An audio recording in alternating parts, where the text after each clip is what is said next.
কথা বলেছেন তার সাথে কিছু বিষয় বলতে চাই। আমাদের দেশের গার্মেন্টস প্রধান শিল্প। গার্মেন্টসের মাধ্যমে হাজার হাজার কোটি টাকা বাংলাদেশে বৈদেশিক মুদ্রা হিসাবে আসে। সংগ্রামী বন্ধুগণ, এই গার্মেন্টস শিল্পে 40 লক্ষাধিক শ্রমিকের ঘাম এবং রক্তের বিনিময়ে সেখানে উৎপাদন হয়। এই উৎপাদনকে কেন্দ্র করে আমাদের দেশের অর্থনীতির চাকা গতিশীল হয় এবং আমাদের মালিকরা মুনাফা করে 1টি থেকে 2টি, 2টি থেকে 5টি পর্যন্ত, 10টি পর্যন্ত ফ্যাক্টরি তারা গড়ে তোলেন। সংগ্রামী বন্ধুগণ, এই গার্মেন্টস শ্রমিকেরা আজও পর্যন্ত আইএলওর কনভেনশন অনুযায়ী তাদের যে অধিকার, সেই অধিকার থেকে বঞ্চিত। এমনকি আমাদের দেশের শ্রম আইনে যে অধিকারের সুরক্ষা দেওয়া আছে, সেগুলি থেকেও বিভিন্ন কারখানার শ্রমিকরা বঞ্চিত। কেন বঞ্চিত? কারণ মালিকরা তাদের উচ্চ মুনাফার লোভে শ্রমিকদেরকে তার অধিকার থেকে বঞ্চিত করে। সংগ্রামী বন্ধুগণ, গত 5ই আগস্ট আমাদের দেশে ছাত্র শ্রমিক জনতার একটি গণ অভ্যুত্থান সংগঠিত হয়েছে। সংগ্রামী বন্ধুগণ, ছাত্ররা তাদের কোটার দাবিতে যে আন্দোলন শুরু করেছিল, এই আন্দোলন বৈষম্য বিরোধী ছাত্র আন্দোলনে রূপান্তরিত হয় এবং বৈষম্যহীন বাংলাদেশ প্রতিষ্ঠার আন্দোলনে রূপ লাভ করে। সেদিন ছাত্রদের সাথে শ্রমিকরা কাঁধে কাঁধ মিলিয়ে আন্দোলন গড়ে তুলেছিল, রক্ত দিয়েছিল, জীবন দিয়েছিল। সংগ্রামী বন্ধুগণ, ছাত্র শ্রমিকের রক্তের বিনিময়ে 5ই আগস্টের অভ্যুত্থান সফল হয়েছিল। বিগত 15 বছর যে স্বৈরাচারী শেখ হাসিনা শ্রমিকদের উপর দমন পীড়নের যে শাসন কায়েম রেখেছিল, জনগণের উপর যে একটি ফ্যাসিবাদী শাসন কায়েম রেখেছিল, হাসিনার পতনের মধ্য দিয়ে সেই স্বৈরাচারের পতন ঘটে এবং মানুষ প্রত্যাশা করেছিল 5ই আগস্টের পরে আমাদের দেশের জনগণ একটি গণতান্ত্রিক বাংলাদেশ পাবে। আমাদের দেশের শ্রমজীবী মানুষ তার যে গণতান্ত্রিক অধিকার, সেই অধিকারগুলো পাবে। সংগ্রামী বন্ধুগণ, এখন 5ই আগস্টের পরে একটি অন্তর্বর্তীকালীন সরকার ক্ষমতায় আছেন। আমরা বিগত শেখ হাসিনার সময়ে বারবার বলেছি, এই শেখ হাসিনা শ্রমিক বান্ধব নয়, এই শেখ হাসিনা জনগণের বান্ধব সরকার নয়। এই শেখ হাসিনা ছিল মালিক বান্ধব সরকার। এই শেখ হাসিনা ছিল দেশের যারা লুটপাটকারী, বিদেশে টাকা পাচারকারী, ব্যাংকের টাকা আত্মসাৎকারী, সন্ত্রাসী, তাদের শাসক, তাদের সরকার প্রতিষ্ঠিত ছিল। হাসিনার পতনের পরে আমরা অন্তর্বর্তীকালীন সরকারের কাছে প্রত্যাশা করেছি, এই সরকার শ্রমিকদের অধিকারের বিষয়ে অগ্রাধিকার দিবে। সংগ্রামী বন্ধুগণ, আজকে 8 মাস অতিক্রান্ত হয়েছে এই সরকার, তারপরেও আমরা এই সরকারের মধ্যে শ্রমিকদের অধিকার প্রতিষ্ঠার ক্ষেত্রে কার্যকর কোনো উদ্যোগ দেখতে পাই না।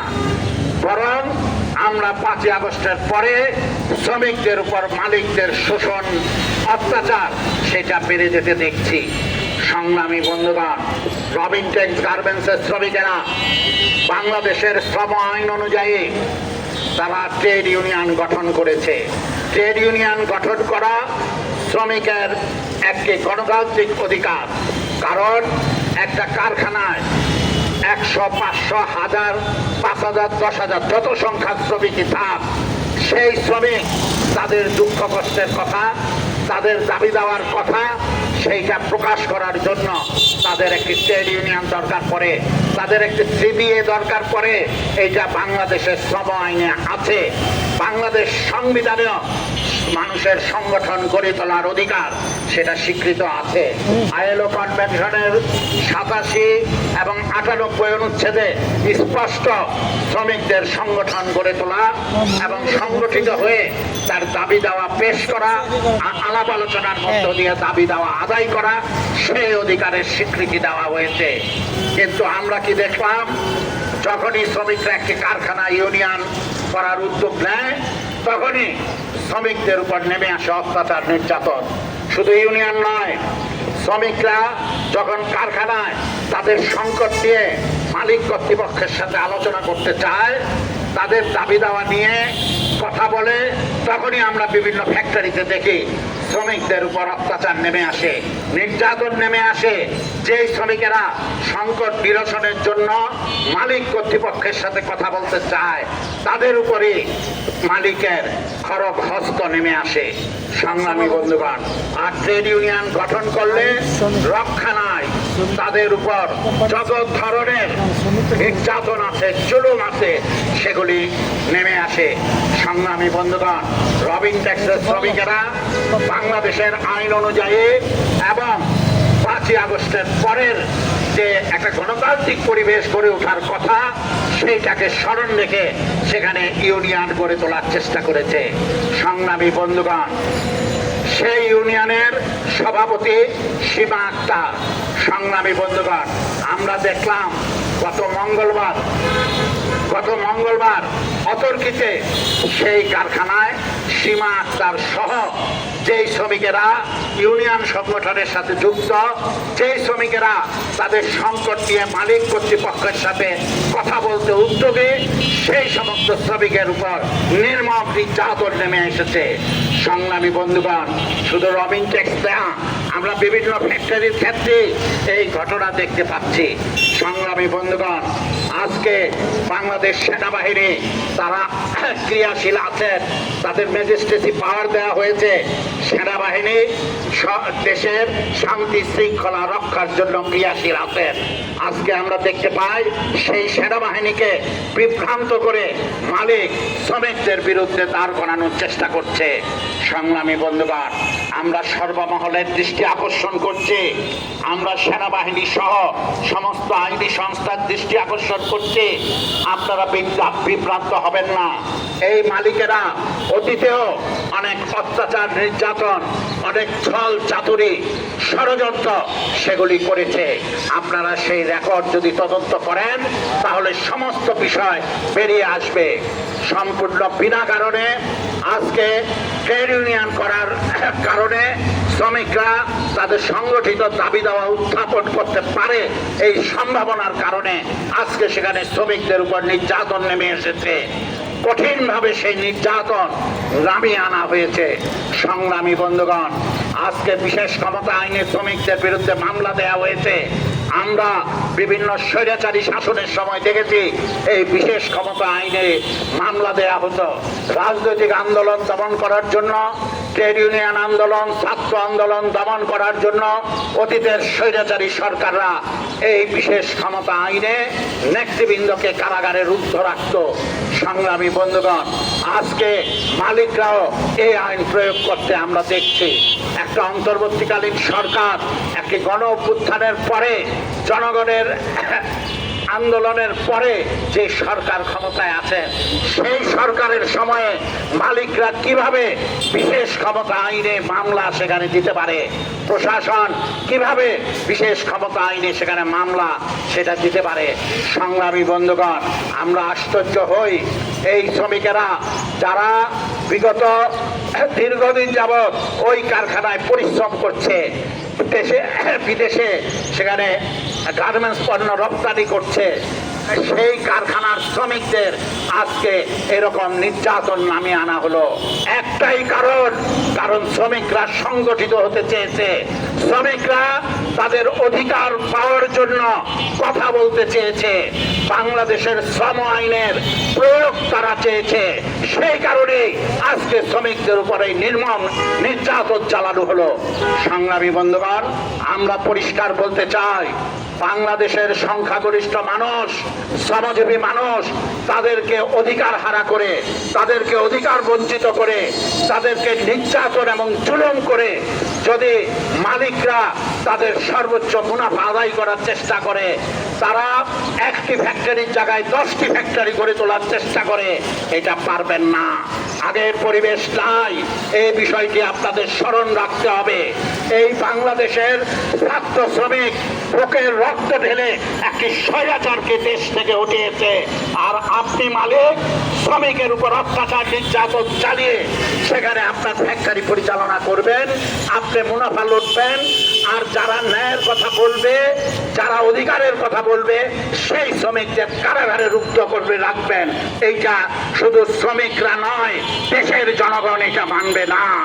সংগ্রামী বন্ধুগণ, তাই আমরা পরিষ্কার বলতে চাই, রবিনটেক্স গার্মেন্টসের ট্রেড ইউনিয়ন ধ্বংস করে দেওয়ার যে চক্রান্ত করেছে, সেই চক্রান্তের মাধ্যমে যে শত শত শ্রমিককে আজকে নির্যাতনের মুখে ফেলে দেওয়া হয়েছে, অবিলম্বে সেটা বন্ধ করতে হবে। আমাদের 5 জন শ্রমিক ভাই বোন তারা কারাগারে আছে, সম্পূর্ণ বেআইনিভাবে সেখানে কালো আইন ব্যবহার করে তাদেরকে কারাগারে রুদ্ধ করে রাখা হয়েছে। আমরা অবিলম্বে এই শ্রমিকদের মুক্তি চাই এবং যেই সমস্ত মিথ্যা মামলা দেওয়া হয়েছে অবিলম্বে সেই মামলার প্রত্যাহার চাই।